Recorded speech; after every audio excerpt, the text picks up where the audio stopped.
আমি কিছু বলতে যেতেই আমার ভাগ্নে আমার কান্না শুরু করলে আমার আর বলা হলো না। আবার ওনারাও একটু পর উঠে গেলেন। অনুষ্ঠান প্রায় শেষ। একটা যৌথ নাচটি দিয়ে অনুষ্ঠানটি শেষ হবে এবং নাচবে উপস্থাপক অনু ও মিতু। বেশ ভালো নাচ করলো দুজন।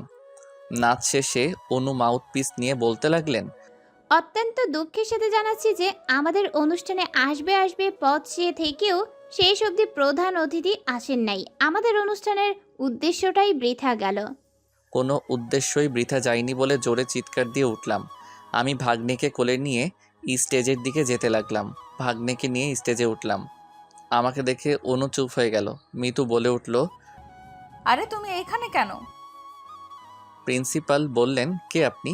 আমি আর কেউ নই, যাকে এই অনুষ্ঠানে প্রধান অতিথি করে ফোন ও চিঠিতে দাওয়াত করেছেন। আমি সেই আবির চৌধুরী।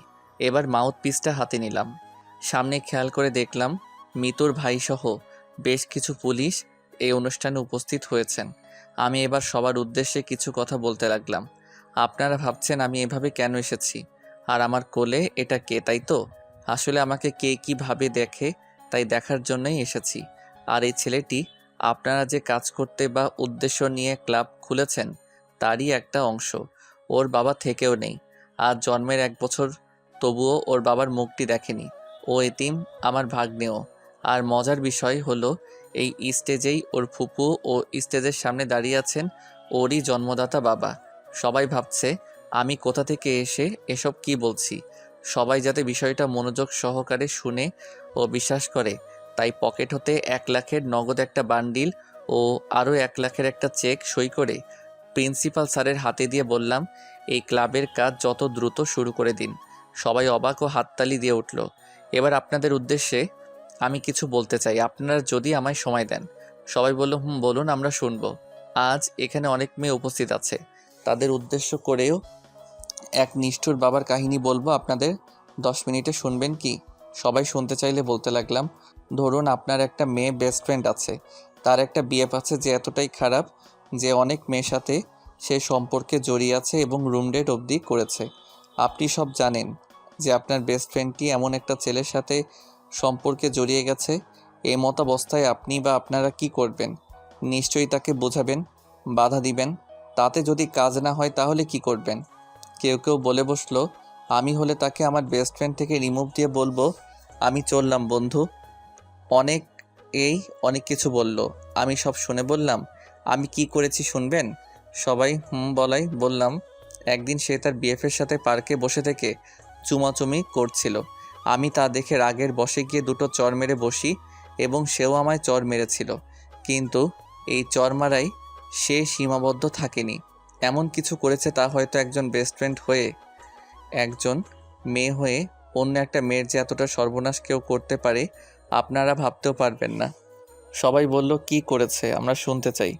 আচ্ছা, আমার নামে সে নারী নির্যাতনের মামলা করে বসে, ফলে আমার 1 মাস জেল খাটতে হয়। আবার আমার বোনের সংসারটিও সে ভেঙে দিয়েছে।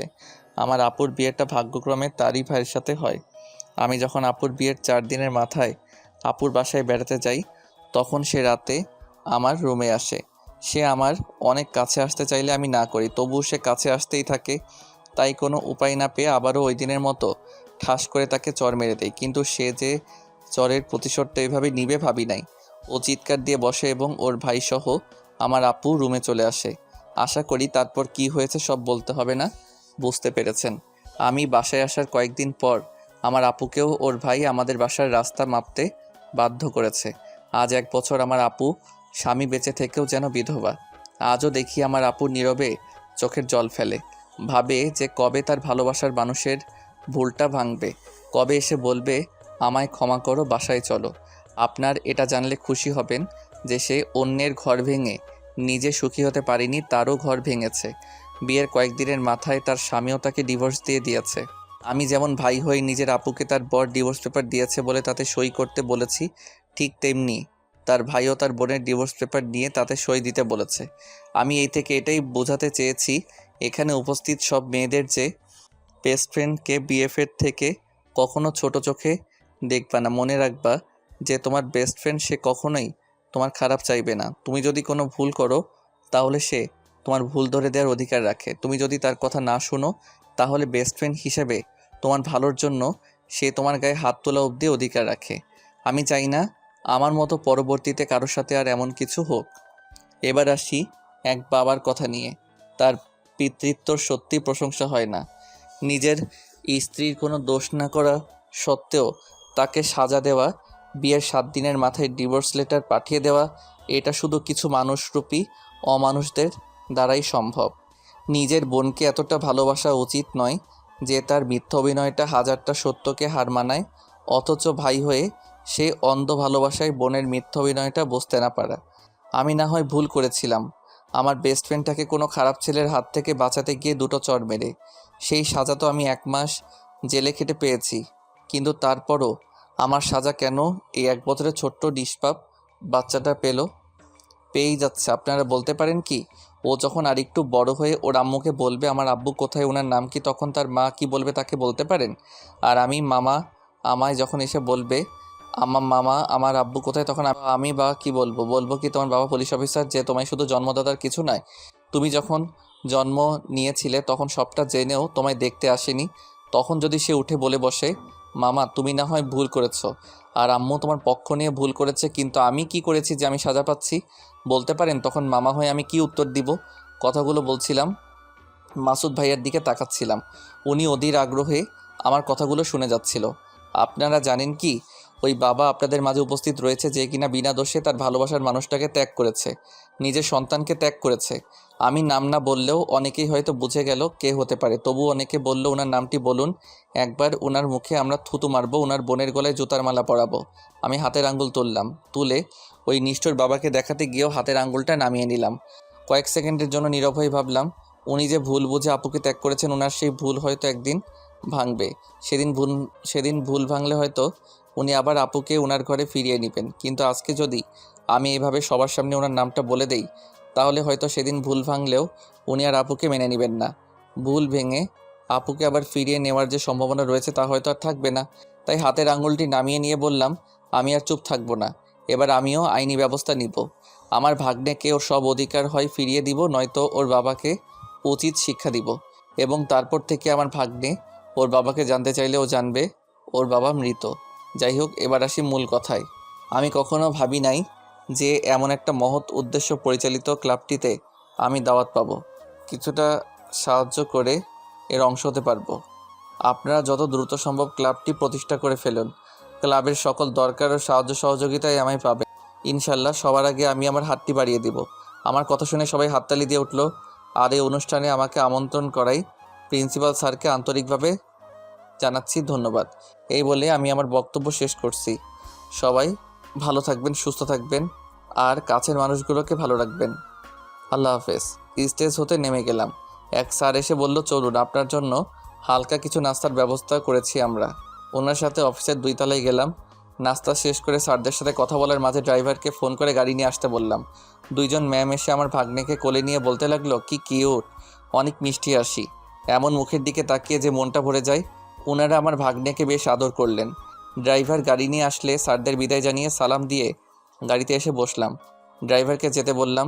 কলেজ গেট হতে বের হয়ে একটু দূরে এসে দূর থেকে দেখছি অনুসহ ওর কিছু বান্ধবীরা একসাথে খাচ্ছে। ড্রাইভারকে বললাম, শুনো, ওই সামনে মেয়েগুলোর কাছাকাছি গিয়ে গাড়ি বন্ধ করে দিবা এবং আমি বলা মাত্রই কড়া কয়েকটি হর্ন বাজিয়ে বসবা। আচ্ছা স্যার। আমার কথা মতো ড্রাইভার গাড়ি বন্ধ করে দিল, কিন্তু রানিং গাড়ি শব্দ ছাড়া ওদের কাছাকাছি পৌঁছাতে আমার কথায় ড্রাইভার বসিয়ে দিল কড়া হর্ন। সব কয়টা দেখে এক লাফ মেরে ভয়ে রাস্তার পাশে নেমে গিয়েছে। এই কানা ড্রাইভার, চোখে দেখেন না নাকি, ফাজিল কোথাকার। আমি ড্রাইভারকে বললাম, কিছু বলো না, ওরা বাইরে থেকে আমাদের দেখছে না, ওরা কি করে তাই দেখবো, ব্রেক করে বসে থাকো। অনু উঠে এসে গাড়ি জানালায় হাত দিয়ে ঠকঠক করতে লাগলো। আমি জানালার কাছ নামিয়ে মুখটা বার করায় ও আমার মুখটি দেখে কিছুটা শক খেয়ে দূরে সরে গেল। ড্রাইভারকে বললাম, চলো এবার। এখন হয়তো ওর বান্ধবীরা এসে অনুকে বলবে, কে ছিল রে ফাজিল লোকটি, ওনাকে দেখে দূরে সরে আসলি যে। অনু হয়তো কিছুই বলবে না, কেননা ও হয়তো আমার নামটি মুখে নিতে চাইবে না। বাসায় চলে আসলাম। আপু এসে বলল, এই মামা ভাগ্নে কোথায় বের হয়েছিলি? খোকার বুঝি খিদে পাইনি, সে কখন খেয়েছে? দে খোকাকে আমায়, তুই যা ফ্রেশ হয়ে খাবি আয়। আপু আমি না খাই, খিদে পাইনি বলে রুমে চলে আসলাম। একটু শুয়ে ভাবছি, আজ তো মাসুদ ভাই সব সত্যিটা জেনে গিয়েছে। আমি ওই দিন বললে উনি হয়তো বিশ্বাস করেনি, আজকে উনি বিশ্বাস করবেন না। বাসায় গিয়ে কি মিতুকে উনি আজ প্রশ্ন করে বসবেন না? সব সত্যি কি উনি জানতে চাইবেন না? জানি না কি হবে, জানি না ভাগ্য কি লেখা রয়েছে। তবে এবার যদি উনি চুপ থাকেন এবং মিতুর কাছে উনি কিছু না জানতে চান, তাহলে এবার আমি মিতুকে ওর মুখ দিয়েই সব সত্যি কথা বলাতে বাধ্য করাবো। শুধু সময়ের অপেক্ষা। ঘুমিয়ে পড়লাম। সকালে ঘুম ভাঙলো ভাগ্নের প্যাপে কান্নায়। ভাই আমি রান্না করছি। খোকা খুব জ্বালাচ্ছে, তুই উঠে পড়, অনেক বেলা হয়ে গিয়েছে। ওকে একটু রাখ, আমি রান্নাটা সেরে ফেলি। ভাগ্নেকে আপু রেখে চলে যেতেই ওর সব কান্না শেষ। আমি এখন উঠি নাই, ও পাশে বসে থেকে খেলা করছে। এবার আমার কান ধরে আমার পিচ্চি ভাগ্নেটা টানা শুরু করে দিল। না উঠে আর পারলাম না। শুভ সকাল ভাগ্নে। ও কিছু বুঝলো না, অথচ বুড়ো মানুষের মতো দাঁতবিহীন মুখে একটা ফোকলা হাসি দিল। ভাগ্নে দাঁত ব্রাশ করেছো? চলো এবার দাঁত ব্রাশ করে আসি। ওকে কোলে নিয়ে আয়নার সামনে গিয়ে দাঁত ব্রাশটা করে ফেললাম। এবার ভাগ্নেকে বিছানায় রেখে হাত মুখ ধুয়ে ফ্রেশ হয়ে নিলাম। রুমে এসে ওর সাথে মজা করছি। তুমিও সবার মতো এবার আব্বুর কোলে উঠবে ভাগ্নে। আর বেশি দেরি নেই, তোমার ফুপু ও আব্বুকে উচিত শিক্ষাটা এবার দিব আমি। কিসের উচিত শিক্ষা ভাই? ভাই আমি চাই তুই এসব নিয়ে কিছুই করবি না। আমার ভালোবাসা সত্যি হলেও ঠিকই একদিন আমাদের দুয়ারে কড়া নাড়বেন, আমার দিব্যি রইল। ভাই তুই কিচ্ছু করবি না, কথাতে আমায় তুই কিচ্ছু করবি না। ওকে আপু, আমি কিছু করব না। লক্ষ্মী ভাই আমার বলে আপু আবার রান্নাঘরে চলে গেল। আমি বুঝি না আপু এমন কেন, যে মানুষটা তাকে এতটা কষ্ট দিয়েছে বা দিয়েই চলেছে, তার প্রতি ও এত নরম কেন? হয়তোবা এটাই একজন স্ত্রী হয়ে স্বামীর প্রতি ভালোবাসা। একদিন দুই দিন এভাবে 3 মাস পার হয়ে গেল, অথচ মাসুদ ভাইয়ার পক্ষ থেকে কোনো সাড়া শব্দ কিছুই আসলো না। চাতক পাখির ন্যায় আমি আপু চেয়ে রইলাম কবে আসবে ওই দিনটা, তার আশায়। এরই মধ্যে আব্বু এসে একদিন বলল, আমরা এখনো কোথাও একসাথে বেড়াতে যাইনি, চলো সবাই কোথাও একসাথে একদিন ফ্যামিলি পিকনিকে যাই। আব্বুর কথা শুনে আম্মু বলল, ঠিক বলেছো তুমি, আমরা এখনো কোথাও একসাথে বেড়াতে যাইনি। আম্মু আব্বুর সাথে আমিও রাজি হয়ে গেলাম। এখন আপু রাজি হবে কি না তার পালা। আম্মু আপুকে রাজি করানোর দায়িত্বটা আমায় দিয়ে দিল। আমি আপুর রুমে প্রবেশ করে দেখি ভাগ্নে খেলা করছে আর আপু শুয়ে শুয়ে টিভি দেখছে। ভাগ্নেকে কোলে নিয়ে বলতে লাগলাম, ভাগ্নে, আমরা এখনও সবাই একসাথে কোথাও বেড়াতে যাইনি, চলো এবার কোথাও বেড়াতে যাই। সেটা যদি কোনো সমুদ্র সৈকত হয় তবে বেশ মজা হবে ভাগ্নে। তোমার নানা নানি আমি রাজি। এবার তুমি রাজি তো? কবে যাওয়া হবে ভাই? যাক, তাহলে ভাগ্নের ওসিলায় যাকে বোঝাতে চেয়েছি সে এবার বুঝেছে। খুব শীঘ্রই আপু, চলো না যাই, আব্বু আম্মু বলছিল। আচ্ছা যাব আমি, তুই সব আয়োজনটা সেরে ফেল। থ্যাংক ইউ আপু, অনেক খুশি হয়েছি। আমি সব আয়োজন সেরে ফেললাম এবং পরের দিনই আমরা এক সমুদ্র সৈকতে বেড়ানোর উদ্দেশ্যে পাড়ি জমালাম। ঠিক হলো আমরা 3 দিনের ট্যুর দিব। সেই মোতাবেক আমি একটা হোটেলে 3 দিন থাকার উদ্দেশ্যে ল্যাপটপে রুম বুকিং দিলাম। হোটেলে পৌঁছাতে আমাদের রাত হয়ে গেল। রাতে সবাই একসাথে বসে থেকে বেশ মজা করলাম। আব্বু আম্মু যেন গল্পে আসরটা মাতিয়ে দিল। 2টো রুম বুক দিয়েছি, তাই আব্বু আমি এক রুমে ও আরেক রুমে ভাগ্নের সহ আপু আম্মু ঘুমিয়ে পড়ল। ঘুমানোর আগে আপু সবাইকে বলে দিয়েছিল আমরা সবাই যেন সকাল সকাল ঘুম থেকে উঠে পড়ি, কেননা সমুদ্র সৈকতের সকালের সূর্য উড্ডয়ন দৃশ্যটা নাকি বেশ সুন্দর লাগে। তাই আপুর কথা মতো আমরা সবাই সকাল সকাল ঘুম থেকে উঠে পড়লাম। নাস্তা সেরে ফেলে রওনা দিলাম সমুদ্র সৈকতে। বেশ মজা হলো। দুপুর পর্যন্ত আমরা সবাই একসাথে ঘোরাঘুরি করলাম। আপু বলল, ভাই আমরা এখন রুমে ফিরে যাই, আবার বিকেলে আসবো, বিকেলে সূর্যাস্ত দেখতে। সবাই দুপুরের দিকে হোটেলে ফিরে আসলাম। দুপুরের খাবারটা খেয়ে নিয়ে একটু রেস্ট করলাম। বিকাল হয়ে গেলে আমরা সবাই আবার চলে গেলাম সমুদ্র সৈকতে। আমি ভাগ্নেকে কিছু খেলনা জিনিসপত্র কিনে দিব বলে ভাগ্নেকে নিয়ে এক দোকানে গেলাম। দোকানে গিয়ে কিছু খেলনা কিনে চলে আসতে গিয়ে পাশে একটু চোখ যেতে মনে হলো অনু ও মিতুর মতো দুইজন কেউ। কী ব্যাপার, এখানে অনু মিতু কোথা থেকে আসলো? ভালো করে দেখি সত্যি ওরা দুজন। আসলে আমি পাগল না হলে এটা ভাবি নাকি? না আসার কি আছে, হয়তোবা আমাদের মতোই ওরাও এখানে ঘুরতে এসেছে।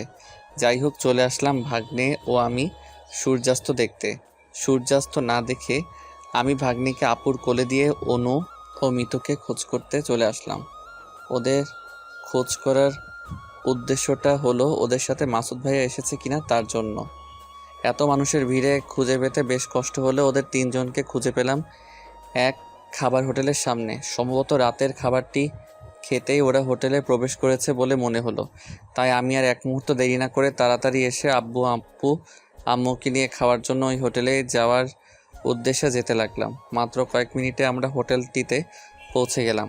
আপুকে বললাম, তোরা ভিতরে গিয়ে বস, কী খাবো আমি তার অর্ডার দিয়ে আসছি ভিতরে। খাবার অর্ডার করে হোটেলের ম্যানেজারকে বললাম, আচ্ছা একটু আগে এখানে একটি ছেলে ও দুটি মেয়ে যে খেতে এসেছিল ওরা কি ভিতরেই আছে? না তো, ওনারা এইমাত্র খাবারগুলো পার্সেল করে নিয়ে চলে গেল। ও সেট বলে সামনে থাকা একটা টেবিলে থাবা মারলাম। হোটেল ম্যানেজার বলল, কি হলো স্যার? কিছু না, খাবারগুলো একটু তাড়াতাড়ি পরিবেশন করুন। ওকে স্যার, আপনি ভিতরে গিয়ে বসুন। আমি ভিতরে গিয়ে সবার সাথে বসতে আপু বলল, কি হয়েছে ভাই, তোকে এত চিন্তিত লাগছে কেন? কই কিছু না আপু, বুঝি না, আমি আপুর থেকে যেন কোনো কিছুই লুকাতে পারি না আমি। ও আমার মুখটা দেখলেই যেন সব বুঝে ফেলে। খাওয়া দাওয়া সেরে সবাই হোটেলে ফিরলাম রাত 8টার দিকে।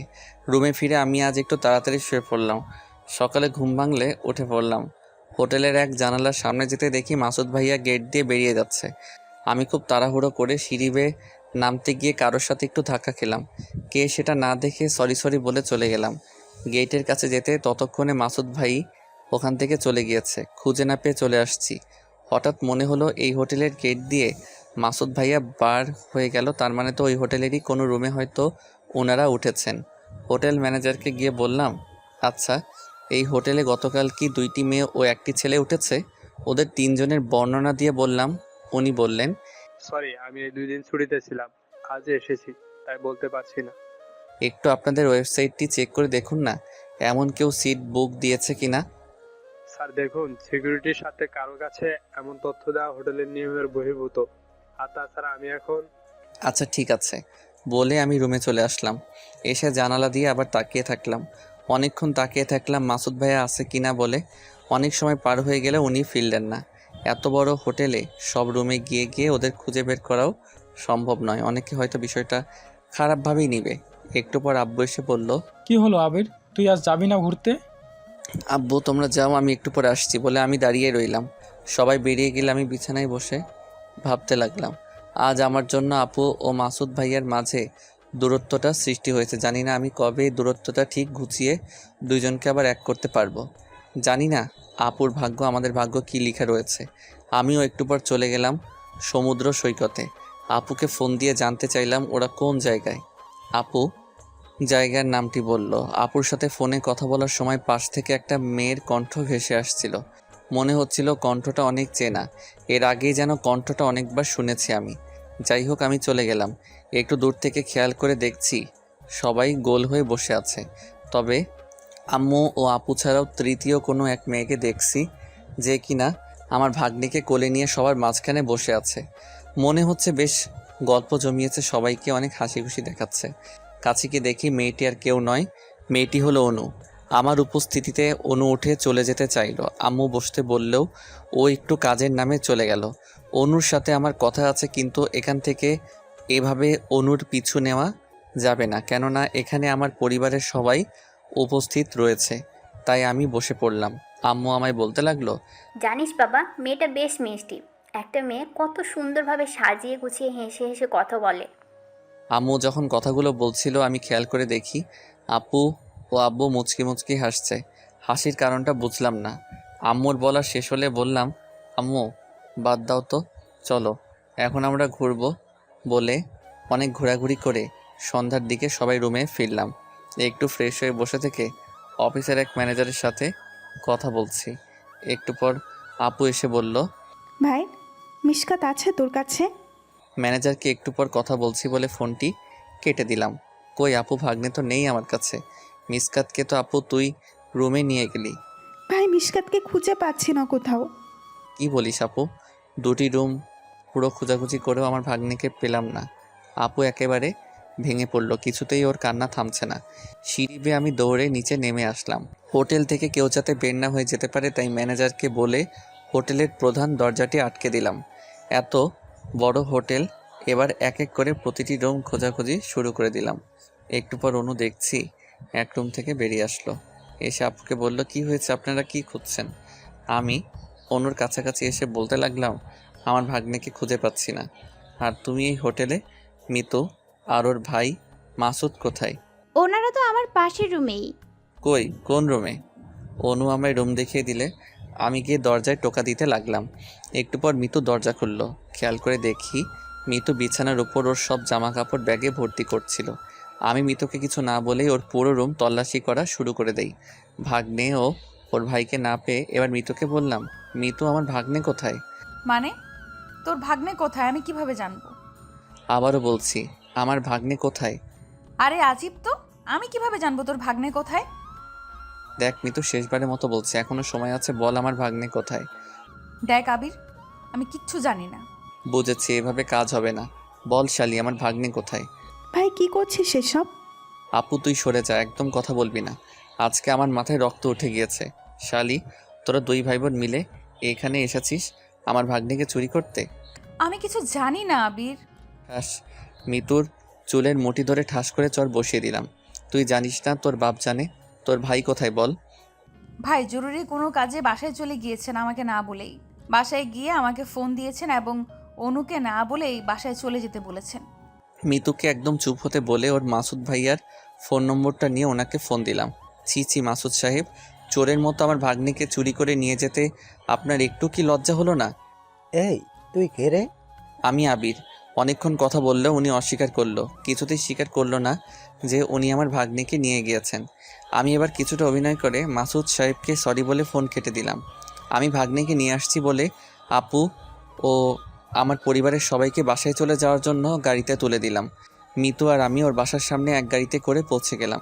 মিতুকে গাড়িতে সিটের সাথে বাঁধা, ওর মুখে টেপ লাগানো।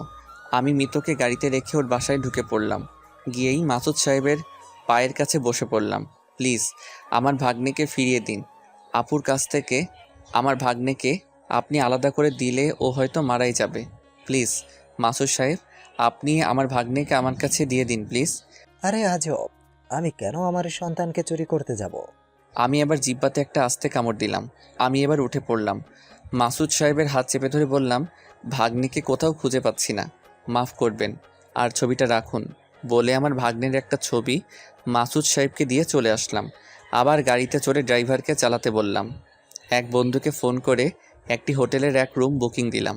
হোটেলের সামনে গাড়ি থামিয়ে মিতুকে বললাম, তুই যদি সাবলীলভাবে আমার সাথে হোটেলে প্রবেশ না করিস তাহলে আজ এখানে তোকে একদম ফিনিশ করে দিব। মিতু আমার কথায় অনেকটা ভয় পেয়ে গেল। ওর হাতের বাঁধানো মুখের টেপ খুলে এক ব্যাগে নিলাম। মিতু ভয়ে কোনো চেঁচামেচি না করে খুবই সাবলীলভাবে আমার সাথে হোটেলে গেল। হোটেলের রুমে ঢুকে মিতুকে আবার পূর্বের ন্যায় বেঁধে বেডের সাথে রাখলাম। শালি, অনেক জ্বালিয়েছিস আমায়। আজ যদি আমার ভাগ্নিকে খুঁজে না পাই তাহলে এই হোটেলেই তোকে মেরে নদীর জলে ভাসিয়ে দিব আমি। তোর ভাইকে উচিত শিক্ষা দিব আমি। তোর এই হাতের অনেক জোর, তাই না শালি? দেখা দেখি আজ তোর হাতের কত জোর। তোর মাথায় তো অনেক বুদ্ধি।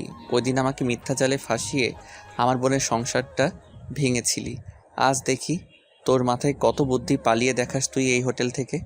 মিতুকে খাটের সাথে বেঁধে একটু পাশে এসে বাসায় আপুর কাছে ফোন দিলাম। ফোন ধরে আপুর কান্না ভেজা কণ্ঠ ভেসে আসলো। আরে আপু, তুই কাঁদিস না, ভাগ্নের খোঁজ তো পেয়ে গিয়েছি আপু। কি বলিস ভাই, সত্যি? আপু সত্যি খোঁজ পেয়ে গিয়েছি। ভাগ্নেকে কিডন্যাপ করেছে মাসুদ ভাইয়ের ভাড়াটে করা কিছু সন্ত্রাসীরা। 5 লক্ষ টাকা ওরা মুক্তিপণ দাবি করেছে। আমি যত তাড়াতাড়ি পারি ওদের টাকা দিয়ে ভাগ্নেকে নিয়ে আসছি। আর আপু শোন, এই খবর যেন কারো কানে না যায়, নইলে ওরা ভাগ্নের ক্ষতি করবে বলেছে। আপু তুই ভাবিস না, আমি যে কোনো মূল্যে ভাগ্নেকে নিয়ে বাসায় ফিরব। রাখি আপু বলে ফোনটা কেটে দিলাম। মিথুর কাছে আসতে ও বড় বড় চোখে আমার দিকে তাকালো। আমি ওর মুখের টেপটি খুলে দিলাম। আবির, এগুলো কি? তুমি না বললে আমার ভাই তোমার ভাগ্নিকে চুরি করে নিয়ে গিয়েছে? মিসেস মিতু। তাহলে এখন আবার তোমার আপুকে ফোন দিয়ে এসব কি বললে? আমি একটা হাসি দিলাম। আবির, এগুলো কি হচ্ছে? তোমার ভাগ্নিকে কিডন্যাপারটা তুলে নিয়ে গিয়েছে আর আমায় এইভাবে নিয়ে এসে বেঁধে রেখেছো কেন? আমি আবার হাসি দিলাম। আমার ভাগ্নেকে তোমার ভাই চুরি করে নিয়ে গেছে, এটা হোটেলের সবাই জানে। আমার ভাগ্নে কিডন্যাপ হয়েছে, এটা তুমি, আমি, আপু আর আমার পরিবার জানে। কিছুই বুঝছো না তো মিস মিতু? মিতু মাথা নাড়িয়ে জানালো না, ও বুঝছে না। গুড মিস মিতু, 2 দিন এভাবে থাকলেই সব বুঝতে পারবে। একটু পর অনু ফোন দিলে আমি মিতুর মুখে আবার টেপ লাগিয়ে দিয়ে দরজা লক করে বাইরে আসলাম। আবির মিসকাত তো কান্না করছে অনেক। অনু, তুমি এক কাজ করো, ওকে কিছু খাবার খাওয়াও আর তুমি মাথাটা ওর সামনে দাও। অদ্ভুত হলেও সত্যি, আমার ভাগ্নে 2 সেকেন্ডের মধ্যে ওর কান্না থামিয়ে দিবে। তোমার চুল ও কান টেনে। আমার কথা মতো অনু তাই করলো এবং মিসকাত কান্না থামালেও কিছুটা হয়তো অবাক হয়ে গেল। আচ্ছা অনু, তুমি ওকে দেখে শুনে রেখো বলে ফোনটা কেটে দিলাম। আপনারা ভাবছেন এসব কি হচ্ছে? চলুন আপনাদের সব খুলে বলা যাক। আসলে আমার ভাগ্নেকে কেউ কিডন্যাপ মাসুদ সাহেব চুরি করেননি। ওই দিন রাতে আমার ঘুম আসছিল না, তাই হোটেলের বাইরে পায়চারি করতে করতে একসময় ছাদে চলে যাই। ছাদে গিয়ে এত রাতে অনুর মতো কাউকে এত রাতে ছাদে বসে থেকে কাঁদতে দেখে আমি কিছুটা অবাক ও ভয় পেয়ে যাই। সাহস নিয়ে অনুর কাছে গেলে দেখি আসলেই অনুই ওটা। আমাকে দেখেই অনু আমার কাছে ক্ষমা চায়। আমি ওকে ক্ষমা করে দেই। এরপরই আমরা অনুর রুমে আসি। রুমে এসে মাসুদ ভাইয়ার ভুল ভাঙানো ও শিক্ষা দেওয়া, মিতুকে ওর কর্মের উপযুক্ত ফল পাওয়ানোর ব্যবস্থা করার জন্যই এই প্ল্যানটা করি। অনু ওর আব্বুকে ফোন করে কৌশলে মাসুদ সাহেবকে বাসায় নিয়ে যায়। এরপরই আমার ভাগ্নেকে অনুর রুমে রেখে আসি আর মাসুদ ভাইয়া ও আমার পরিবারের কাছে এই নাটকটা সাজাই। আমার এসবের মূল উদ্দেশ্য হলো ওদের 2 ভাই বোনকে উচিত শিক্ষা দেওয়া। মাসুদ ভাইয়া জানবে আমার ভাগ্নের সাথে ওর বোনও কিডন্যাপ হয়েছে, আর আমাকে যাতে সন্দেহ না করে এই জন্য ফোন করে এসব বলি ও ওনার বাসায় গিয়ে নাটকটা করে আসি। একদিকে নিজের বোন, অন্যদিকে সন্তান, দুজনকে হারিয়ে অবশ্যই মাসুদ ভাই কিছুটা শিক্ষা পাবে। একা হয়ে যাবেন উনি। তখনই আমি আপুকে নিয়ে আসল খেলাটি জমিয়ে দিব।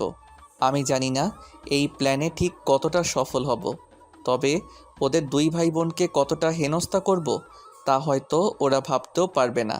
বাজারে চলে আসলাম। এসে আমি কিছু খেয়ে নিলাম, সাথে করে 1 প্লেট ভাত, মরিচের গুঁড়া ও 1 বোতল পানি নিয়ে আবার হোটেলে গেলাম। রুমে ঢুকে মিতুর 1 হাত ও মুখের টেপ খুলে দিয়ে ওকে খেয়ে নিতে বললাম। মিতু ভেবেছে ওর জন্য ভালো দামি খাবার এনেছি। খাবারের প্যাকেটটি তাড়াহুড়ো করে খুলে দেখতেই ও আমার দিকে অবাক দৃষ্টিতে তাকালো। কি দেখছিস কাল নাগিনী? সবে মাত্র শুরু, আরও কত কিছু দেখবি। তুই কি ভেবেছিলি আমার এতটা ক্ষতি করে বেঁচে যাবি তুই? আমি তোকে কিছুই বলবো না, সব ভুল ভেবেছিস কাল নাগিনী, সব ভুল। আমি শুধু উপযুক্ত সময় ও সুযোগের অপেক্ষায় ছিলাম। আজ সময় ও সুযোগ দুটাই এসে গিয়েছে। এই কয়দিনে তোর জীবনটা আমি বিষিয়ে দিব। একটু পর মিতুর ফোন বেজে উঠল। ফোন রিসিভ না করে কেটে দিলাম এবং আপনার বোন ও সন্তান আমাদের কাছে বন্দি রয়েছে বলে ফোন বন্ধ করে দিলাম। মিতু খাবার না খেয়ে চোখের জল ফেলতে ফেলতে শুয়ে পড়ল। আমিও একপাশে শুয়ে পড়লাম। মাঝরাতে খচর মচর শব্দ হচ্ছে, তাই আমার ঘুম ভেঙে গেল। তাকিয়ে দেখি মিতু ওই মরিচের গুঁড়া দিয়েই ভাত মাখিয়ে খাচ্ছে। আমি আবার চোখ বুজে ভাবছি, কেন শালি খাবি না বলে এখন খাচ্ছিস কেন? মিতু খেতে থাকলো আর আমি ঘুমিয়ে পড়লাম। সকালে ঘুম থেকে উঠে দেখি মিতুর অবস্থা অনেকটা নাজেহাল, তাই ওকে এবার মুক্ত করে দিলাম। মিতু কান্না করে চলেছে। আমি ওকে কান্না থামাতে বললেও আমার কথা শুনছেই না, তাই দেখে আমি এবার মিতুকে এক ধমক বসিয়ে দিলাম। ও আমার ধমক শুনে অনেকটা ভয়ে গুটিয়ে গেল। মিসেস মিতু, এইটুকু কষ্ট পেয়ে এতটা কান্না করছো? একবার ভেবে দেখো তো আমার আপুটা ওই দিন কেমনটা কেঁদেছিল। আপু আজও আড়ালে তোমার ভাইয়ের জন্য চোখের জল ফেলে। মেনে নিতেছি যে দোষটা আমারই ছিল, কিন্তু সেই দোষে তুমি আমার আপুর সংসারটা কেন ভেঙে দিলে? আবির, আমি ওই দিন এমনটা করেছিলাম তোমার আপুর সংসার ভাঙতে নয়, তোমার উপর রাগ হয়েছিল আর ভাইয়ার হাত থেকে বাঁচতে। বাহ মিতু বাহ, আমাকে 1 মাস জেল খাটিয়েও কি তোমার আমার উপরে জমে থাকা প্রতিশোধের নেশাটা মিটে নাই যে তুমি পরবর্তীতে আবার এভাবে প্রতিশোধ নিয়েছিলে? আমার কথার উত্তর না দিয়ে মিতু চুপ করে কাঁদতেই থাকলো। মিতু, তোমাকে যেদিন অপু ডিভোর্স দিয়েছিল সেদিনও কি তুমি বুঝেছিলে না একটা মেয়েকে স্বামী ডিভোর্স করলে তার কতটা কষ্ট হয়? সেদিন কি পারতে না তোমার ভাইয়াকে সবটা খুলে বলতে? সাহস পাইনি ভাইয়াকে সব খুলে বলার। তোমার উপর প্রতিশোধ নিতে গিয়ে আমি নিজেই সেই প্রতিশোধের আগুনে জ্বলে পুড়ে গিয়েছি। তুমি আমার পিছু হাঁটা ছেড়ে দিয়েছো। ভাইয়াকে সব বলে ভাইয়াও যদি আমাকে ছেড়ে দিত তখন আমি কোথায় যেতাম? একটা লম্পটকে আমি ভালোবেসে আমি হারিয়েছি আমার মায়ের মতো ভাবির আদর, হারিয়েছি আমি তোমার মতো একজন বেস্ট ফ্রেন্ডকে। তোমার চরিত্রের দাগ লাগাতে ও ভাবির সংসারটা ভাঙতে গিয়ে আজ আমারই সংসারটা ভেঙে গিয়েছে, আমারই চরিত্রে কলঙ্কের দাগ লেগে গেছে। আজ বুঝেছি পাপ কাউকেই ক্ষমা করে না। আবির, তুমি আমাকে একটা সুযোগ দাও প্লিজ। আমি কথা দিচ্ছি আমি বাসায় ফিরে ভাইয়াকে সব কথা খুলে বলবো। এতে ভাইয়া আমাকে যা শাস্তি দিবে আমি সব শাস্তি মাথা পেতে নেব। আমাকে এই সুযোগটি দাও প্লিজ আবির। আচ্ছা ঠিক আছে মিতু, যাও ফ্রেশ হয়ে এসো, আমরা আজই বাসায় ফিরবো বলে আমিও রেডি হতে চলে গেলাম। অনুকে ফোন করে আমার বাসায় চলে আসতে বললাম। আমি আর মিতু ওর বাসার দিকে রওনা দিলাম। মিতুর বাসায় পৌঁছে গেলাম। সারা বাড়ি খুঁজেও মিতুর ভাই মাসুদ ভাইয়াকে পেলাম না। মিতুকে ওর ভাইয়াকে ফোন দিতে বললাম। মিতু মাসুদ ভাইয়াকে ফোন দিলে উনি ফোন উঠাচ্ছে না। মিতুকে রেখে আমি বাসার দিকে রওনা হয়ে গেলাম। বাসায় আসতেই আপু আমার কাছে দৌড়ে আসলো। ও ভাই, আমার বুকের মানিকটা কোথায়? তুই না বললি মিশকাতকে নিয়ে বাসায় ফিরবি? আমি কিছু বলার আগেই আপু আমাকে জড়িয়ে ধরে কান্না শুরু করে দিল। আপুকে শান্ত করে বললাম, আপু কাঁদিস না, আর কিছুক্ষণের মধ্যেই ভাগ্নেকে নিয়ে অনু বাসায় ফিরবে। ভাগ্নে অনুর হেফাজতে আছে। ভাই, তুই আমাকে মিথ্যা সান্ত্বনা দিস। আমি জানি তুই আমাকে মিথ্যা আশ্বাস দিচ্ছিস রে ভাই। সত্যি করে বল না ভাই, মিশকাতের কি হয়েছে? বুঝলাম আপুকে এভাবে বলে বিশ্বাস করানো যাবে না, তাই ফোন বের করে অনুকে ফোন দিলাম। হ্যালো অনু, মিসকাত তোমার কাছে আছে না? আপুকে একটু বলো তো। অনু, তুমি যে মিসকাতকে নিয়ে আমাদের বাসায় আসছো। ফোনটা এবার আপুকে দিলাম। অনু আপুকে সব বললেও আপু তবু যেন বিশ্বাস করলো না। তাই আমি অনু এগিয়ে নিয়ে আসছি বলে একটু এগিয়ে বাস স্ট্যান্ডের দিকে যেতে লাগলাম। রাস্তায় হঠাৎ আপুর সাথে দেখা হয়ে গেল। আবির, কেমন আছো? আছি, এই তো। তুমি কেমন আছো আপু? এই কোনো রকম আবির। তা মিতু কেমন আছে? আর তোমরা কবে বিয়ে করছো আবির? মানে অপু, এসব কি বলো তুমি? আমি সত্যিই তো বলছি, তোমরা কবে বিয়ে করছো সেটা জানতে চাইছি আর কি। দেখো আপু, আমি কেন মিতুকে বিয়ে করতে যাব? মিতু তোমায় ভালোবাসে তাই। ভালোবাসে মানে এসব কি বলছো তুমি? আমি তো কিছুই বুঝছি না। ও তাহলে শোনো আবির, ওই দিন বাসর রাতে আমি যখন মিতুর কাছে যেতে থাকি তখন ও আমাকে বাধা দেয়। আমি বাধা দেওয়ার কারণ জানতে চাইলে মিতু বলে ও তোমায় ভালোবাসে, তোমাকে ছাড়া ও কোনোদিনও কাউকে স্বামী হিসেবে মেনে নিতে পারবে না। মিতুর কথা শুনে আমার রাগ হয়, তাই জোর করেই আমি ওর কাছ থেকে স্বামীর অধিকার কেড়ে নিতে ওর কাছে যেতে থাকি। ফলে মিতু আমাকে লাথি মেরে বেড থেকে নিচে ফেলে দেয়। তখনই আমি রাগের বশে ওকে এলো পাথাড়ি পিটাতে থাকি। সারা রাত ধরে ওর উপর অত্যাচার করলেও মিতু আমাকে স্বামীর অধিকার দেয়নি, শুধু তোমায়ও ভালোবাসে বলে। এসব কি সত্যি নাকি? সত্যিই আবির। মিতু যদি আমাকে ভালোবাসে তাহলে ও কেন তোমায় বিয়ে করলো? ওর ভাইয়ের চাপে আর আমার কাছে ওর কিছু অপ্রীতিকর পিক থাকায়, যার জন্য মিতু ভয়েই আমাকে বিয়ে করতে রাজি হয়েছিল। আচ্ছা তা না হয় মানলাম, কিন্তু মাসুদ ভাইয়া কেন তোমার সাথে মিতুকে বিয়ে দিতে রাজি হলেন? কেননা মিতুর ভাই জানতে পেরে গিয়েছিল মিতু তোমাকে ভালোবাসে, তাই ওই দিন উনি আমার সাথে মিতুকে বিয়ে দিতে রাজি হয়ে গিয়েছিল। আচ্ছা আবির, এখন আমি আসি, আর দোয়া করি তোমরা সুখী হও। বলে অপু চলে গেল। আমি রাস্তার একপাশে গিয়ে দাঁড়িয়ে কিছুক্ষণের জন্য ভাবতে থাকলাম যে মাসুদ ভাইয়া একদিন মিতুকে অপুর হাত থেকে বাঁচাতে আপুকে দিয়ে অভিনয় করিয়ে নিবে, অপুকে জেলে দিয়েছিল, অথচ আবার সেই অপুর হাতেই মিতুকে তুলে দিতে ওই দিন যেন উনি একটু দ্বিধাবোধ করেননি। কারণটা হলো শুধু মিতু আমাকে ভালোবাসে বলে। আজ যেন বেশ কিছু সংকোচ বেঁধেছে আমার মনে। মিতু যদি একসময় অপুকেই ভালোবাসতো তাহলে সে কিভাবে আবার আমাকে ভালোবাসতে পারে বুঝছি না। আবার মাসুদ ভাইয়াও মিতুর সাথে এটা কেন করলো সেটাও যেন আজ অপরিষ্কার আমার কাছে। আর কি অপুর চেয়ে খারাপ ছেলে ছিলাম?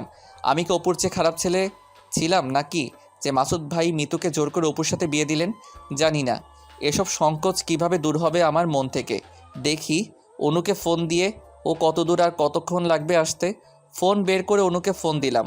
অনু, কোথায় তুমি? আর কতক্ষণ লাগবে আসতে? আবির, আর আধা ঘন্টার মতো লাগবে। অনু, তোমায় আসতে তো এত সময় লাগার কথা নয়। আবির, আমরা ট্রাফিক জ্যামে আটকে পড়েছিলাম, তাই দেরি হচ্ছে আর কি। ও, তা ভাগ্নে কি করছে? ও আমার কোলে ঘুমাচ্ছে, কিছুক্ষণ আগে কিছু খাওয়ালাম, এখন ঘুমাচ্ছে। আচ্ছা, তাহলে ভালো করে এসো। আমি বাস স্ট্যান্ডে আছি, বাস থেকে নেমেই ফোন দিও। আচ্ছা, বাস থেকে নেমেই তোমায় ফোন দিব বলে অনু ফোন কেটে দিল। আমি এক চায়ের দোকানের পাশে চা অর্ডার করে দাঁড়িয়ে আছি। একটু পর দোকানদার চা নিয়ে এসে আমার হাতে দিল। আমি চায়ের কাপ মুখে দিতে যাব কি অমনি কেউ কিছু একটা দিয়ে চায়ের কাপে বাড়ি বসিয়ে দিল। আমি লাফ মেরে উঠলাম। পাশে তাকাতে দেখি চল, 1 মাস জেল খেটে তোর শিক্ষা হয়নি দেখছি, এবার তোর সারা জীবন জেলেই কাটবে। বলে আমি কিছু বলার আগেই মিতুর ভাই আমাকে হাতে হাতকড়া পরিয়ে দিল। মানে আমি কি করেছি? আর আমার অপরাধী বা কি? তোর অপরাধ কি তা থানায় গেলেই জানতে পারবি। না, আপনি তো বিনা দোষে আমাকে থানায় নিয়ে যেতে পারেন না। আগে আমাকে কোন অপরাধে থানায় নিয়ে যাবেন সেটা বলুন, নইলে কি করবি? বলে উনি আমার শার্টের কলার ধরে টানতে শুরু করে দিল। আমাকে জিপে উঠিয়ে নিয়ে থানায় নিয়ে গেল। জেলের ভিতর ঢুকিয়ে দিয়ে উনি একজন অফিসারকে বলল, এর নামে চার্জশিট তৈরি করুন। ওই পুলিশ অফিসার আমার অপরাধ বা কারণ জানতে চাইলে উনি বললেন, কিডন্যাপ? একজন মেয়েকে কিডন্যাপ ও তার ওপর রাতভর অত্যাচারের জন্য ওর ওপর নারী নির্যাতনের দায়ে চার্জশিট তৈরি করুন। কালকেই ওরে কোর্টে চালান করে দেওয়া হবে। নারী নির্যাতন মানে? আমি কাকে কিডন্যাপ ও নির্যাতন করেছি? চুপ! আর একটা কথাও যদি মুখ থেকে বার করিস তাহলে তোকে এইখানেই মেরে পুঁতে ফেলবো। তোর ভাগ্য ভালো, তাই এখনো তোর ওপর হাত উঠায়নি। জানিস না কাকে কিডন্যাপ করেছিস তুই? তার মানে মিতু আবারও আমাকে এভাবে ফাঁসিয়ে দিল। আসলে মিতুকে এভাবে বিশ্বাস করাটা আমার মোটেও ঠিক হয়নি। 1 ঘন্টা না যেতেই মিতু সহ আমার আপু, আব্বু ও অনু আসলো। ভাইয়া, আবিরকে ছেড়ে দাও। কি বলিস? বোনও না তোকে? ভাইয়া, অনেক হয়েছে, আর না। আমি যা বলেছি সব মিথ্যা। আবির আমায় কিডন্যাপ করেনি, তাই তুমি ওকে ছেড়ে দাও প্লিজ। মিতুর কোথায়? ওর ভাইয়া আমাকে ছেড়ে দিল। আমি জেল থেকে বের হয়ে মিতুকে বললাম, আশা করি বাকিটুকু তোমার ভাইয়াকে বলে দিবা। আমরা সবাই তোমার ভাইয়ার আশায় পথ চেয়ে থাকবো। আমরা সবাই বাসায় চলে আসলাম। আপু মিসকাতকে পেয়ে অনেক খুশি। অনুকে সবাই যেন পারছে না মাথায় তুলে আদর করতে। আমার সৎমা তো বলেই বসলো, এমন একটা লক্ষ্মী মেয়ে আবিরের বউ হবে। অনেক মিষ্টি তুমি। আমি চেয়ে চেয়ে শুধু অনেক দেখছি। অনু যেন লজ্জায় লাল করে ফেলেছে ওর মুখটি। অনু এবার বলল, আমি আসি এবার। আপু আমায় অনুকে এগিয়ে দিয়ে আসতে বলল। আমি অনুকে এগিয়ে দিতেই ওর সাথে সাথে যাচ্ছি। দুজনেই চুপচাপ হেঁটে চলেছি। আজ আমার অনেক ইচ্ছেই হচ্ছে অনুকে কিছু বলার, কিন্তু কথাগুলো পেটে আসলেও যেন মুখ দিয়ে আর বার হচ্ছে না। অনুর বাসার কাছাকাছি চলে এসেছি, আর মাত্র 1 মিনিটের রাস্তা। এবার বুকে সাহস করে বলেই দিলাম অনুকে, অনু, একটা কথা বলার ছিল তোমায়। বলো কি কথা? অনু, আসলে আমি আমার মনকে যতবারই প্রশ্ন করেছি সে উত্তর দিয়েছে তোমার মনটাকে সে গ্রহণ করতে চায়। আমার কথা শুনে অনু দাঁড়িয়ে গেল। আমিও কিছুটা ভয় পেয়ে গেলাম। অনু কিছুটা রোমান্টিক ভাব নিয়ে বলল, দেখো আবির, আমি ওসব শুনতে চাই না। এক কথায় আমি সোজা ওই 3টা শব্দ শুনতে চাই, বলবে কি? আমি তোমাকে ভালোবাসি অনু। আমিও তোমাকে ভালোবাসি আবির। 2 মিনিটের জন্য আমার আর অনুর চোখের ভাষায় কিছুটা কথা চলল। যদি ভালোই বাসো তাহলে ওই দিন 2টা চর মারায় এভাবে হারিয়ে গিয়েছিলে কেন অনু? কই হারিয়ে যাব কেন? শুধু বুক ভরা বিশ্বাস ও আকাশ ছোঁয়া ভালোবাসা নিয়ে তোমার পথ চেয়ে বসেছিলাম। আমি শুধু একটা কথাই ভাবতাম, আমি যদি সত্যিই তোমাকে ভালোবেসে থাকি তাহলে একদিন না একদিন তোমাকে পাবোই। আমার সমস্ত অস্তিত্ব জুড়েই শুধু তুমি ছিলে আবির। তাই অনু, সত্যি আমায় এতটা ভালোবাসো? সত্যি আবির, আমি তোমাকে মন প্রাণ দিয়ে ভালোবাসি। অনুকে জড়িয়ে ধরতে সাহস পাচ্ছি না, তবে অনেক ইচ্ছা করছে অনুকে বুকের সাথে শক্ত করে জড়িয়ে ধরি। তবে আমার সেই সাহস যেন হচ্ছে না। আচ্ছা আবির, এবার আমি আসি তাহলে। অনু বাই বলে ওর বাসায় চলে গেল। আমিও বাসায় চলে আসলাম। এসে আমার রুমে গিয়ে শুয়ে শুয়ে ভাবছি, অনুকে বউ করতে পারলে সত্যি আমি অনেক ভাগ্যবান হব। ওর ভালোবাসায় আমার জীবনটা সুখে ভরে যাব। নিজের সুখের কথা ভাবতে গিয়ে যেন বুকের ভেতর কিছু একটা নাড়া দিয়ে উঠল। কল্পনার বেশে মনে হলো কেউ যেন আমায় বলছে, নিজের সুখের সংসার ও বউয়ের কথা ভাবছিস? তোর বোনের সংসারটা নিয়ে ভাব, তোর বোনের সুখ নিয়ে ভাব। আমার সুখ যেন হারিয়ে গেল। আমি বা আর কী করব? এত চেষ্টার পরও মাসুদ ভাইয়া যদি আপুকে মেনে না নেয় তাহলে আর কি করব? আর কি করতে পারি? আপু, আমি কি করতে বাদ রেখেছি? কত পথই না অবলম্বন করলাম, তবুও কাজ হলো না। একটিবারের জন্য উনি যেন আপুর কথা ভাবেননি ওনার এমন একটা নিষ্পাপ সন্তানের কথা। তবে আমার মনে হয় মিতু এবার সব কথা মাসুদ ভাইয়াকে খুলে বলবেন। উনি এবার আসবেন আমার আপুকে নিতে। আমার ভাগ্নেকে নিজের সন্তান পরিচয় দিয়ে উনি কোলে তুলে নেবেন। একটু পর অনু ফোন দিল। এই বাবু কি করছো? বাবু মানে বাবুকে অনু? আরে তোমাকে আদর করে বাবু নাম বলে ডাকলাম আর কি। আমি হাসবো না কাঁদবো বুঝছি না। বাবু বলে বিএফকে কেউ ডাকে নাকি? বাবু বলে তো নিজের সন্তানকে বলে ডাকে। হায় রে যুগ, হায় রে ভালোবাসা। এই বাবু কি হলো, তোমার কথা বলছো না কেন তুমি? অনু দেখো, এসব ভাষায় আমায় ডাকবা না তো, এটা শুনতে আমার ভালো লাগছে না। আমাকে আর বাবু বলে ডাকবা না তুমি। আচ্ছা আচ্ছা ঠিক আছে, তুমি তাই বলে রাগ করো না। আমি আর পরবর্তীতে তোমায় বাবু বলে ডাকবো না, কেমন?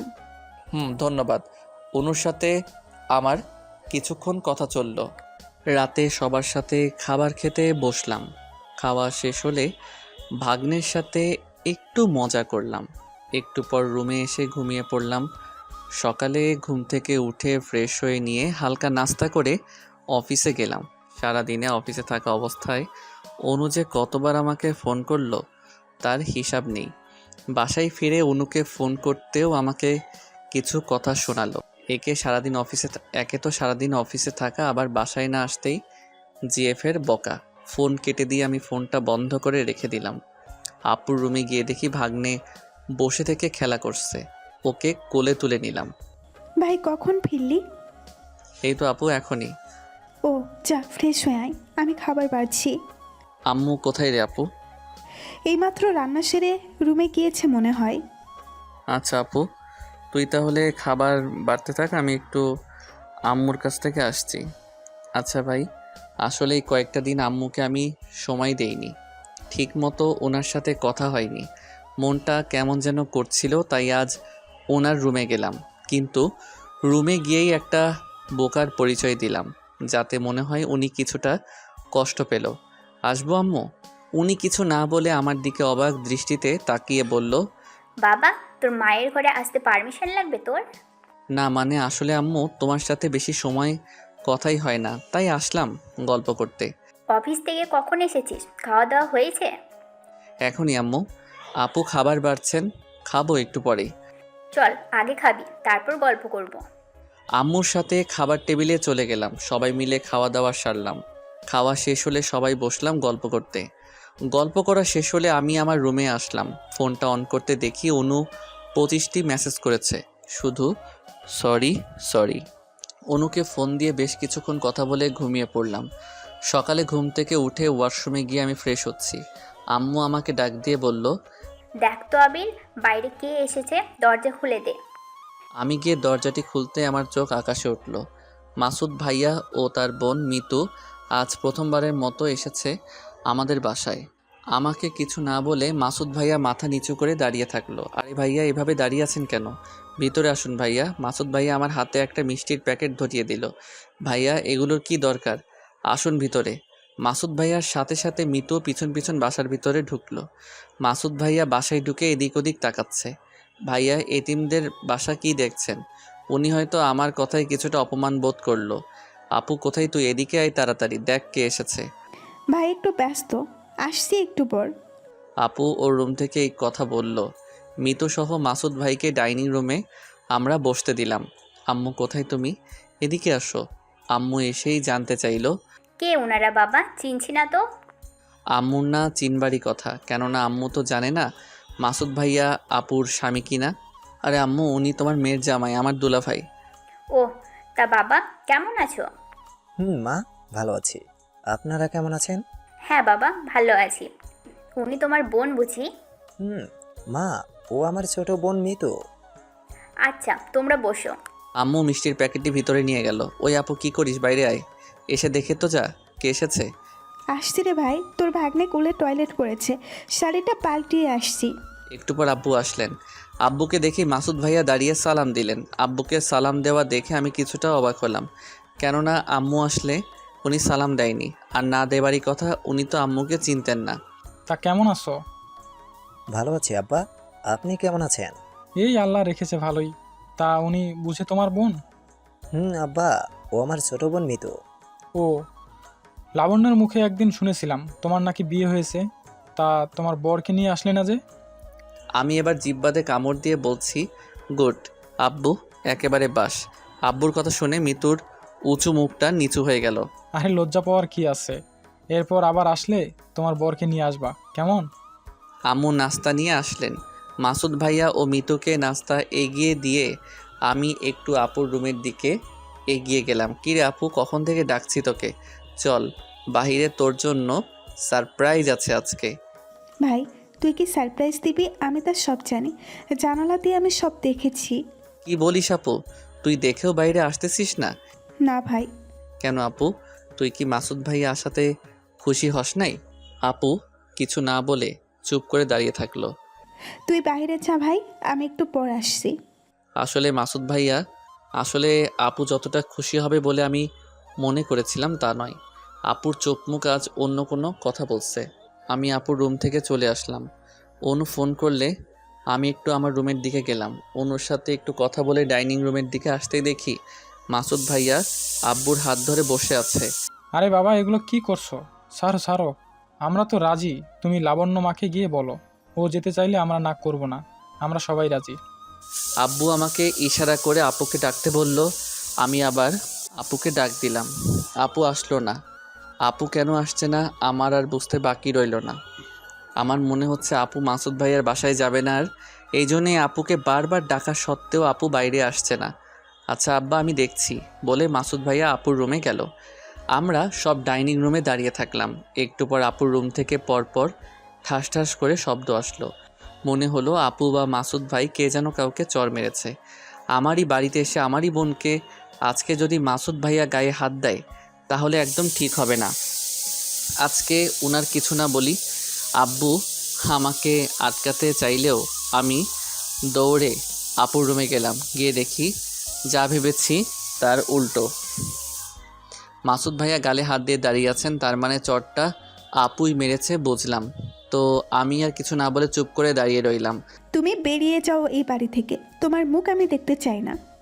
মাসুদ ভাইয়া আপুকে কিছু না বলে আমার দিকে চাইলো। আপু এগুলো কি বলছিস? আর তুই ভাইয়াকে চর?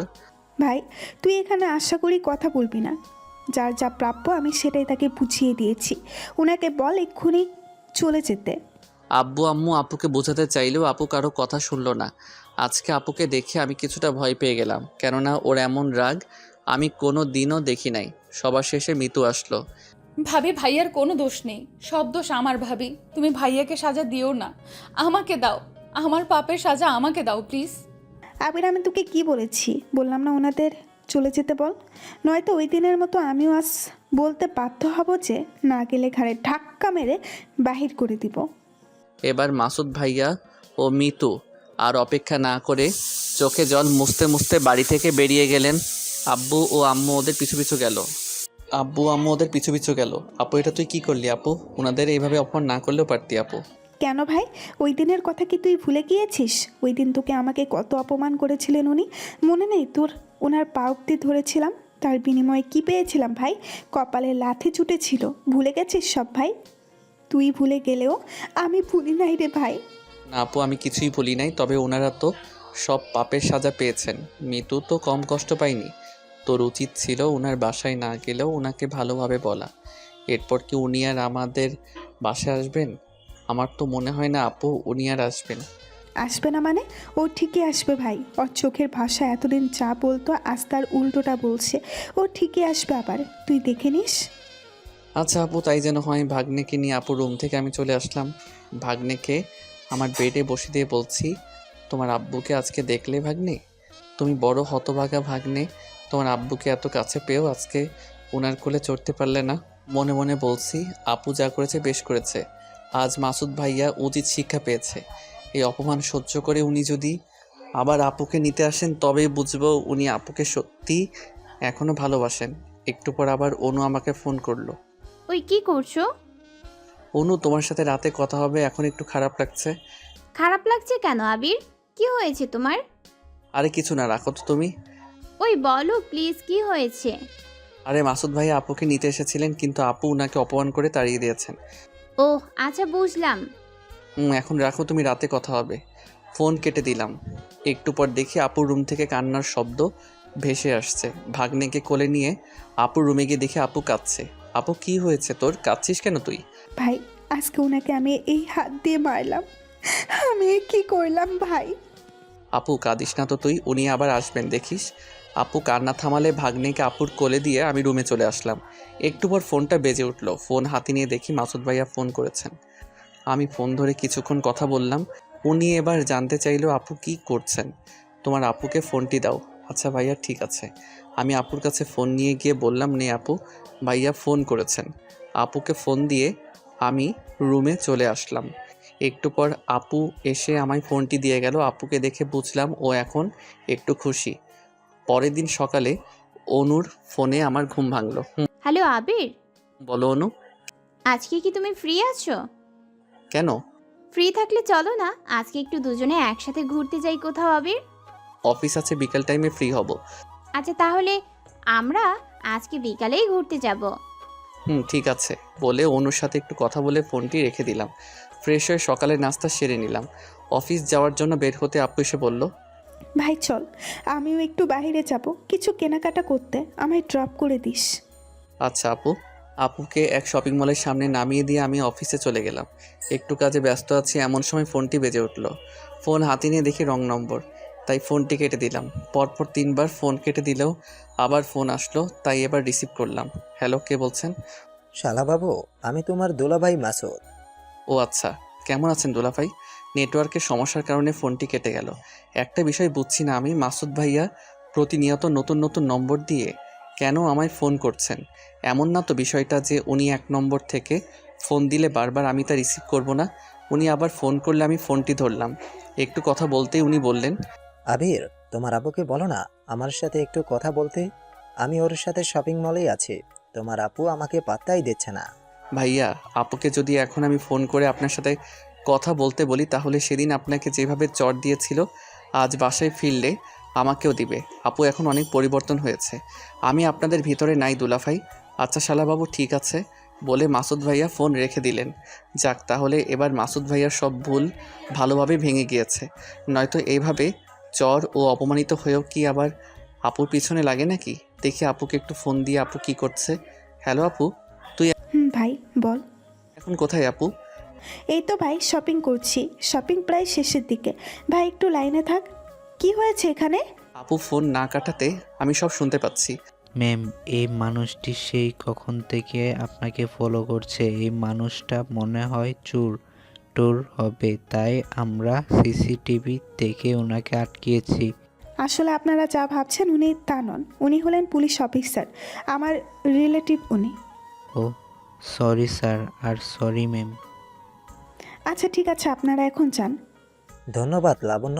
আমি আসলে দেখুন, দয়া করে আপনি আমার পিছু নেবেন না। যে সম্পর্ক শেষ হয়ে গিয়েছে আমি আর তা চোরা লাগাতে চাই না। আপনি আমার সামনে না আসলে আমি খুশি হব। ভাই বল। আসলে আপনারা যা ভাবছেন উনি তা নন। উনি হলেন পুলিশ অফিসার, আমার রিলেটিভ উনি। আমি আপুকে কিছু না বলে ফোনটা কেটে দিলাম, কেননা আপুকে আমি যা বলতে চেয়েছিলাম তা বলার এখন আর দরকার নেই। অফিসের কাজ শেষ হলে বিকালে বাসায় ফিরলাম। বাসায় ফিরে ফ্রেশ হতে অনু ফোন করে বলল, কখন আসবে তুমি? এই তো ফ্রেশ হয়েছি, এখন একটু খেয়েই বার হব। খেও না, আমি তোমার জন্য কিছু রান্না করেছি।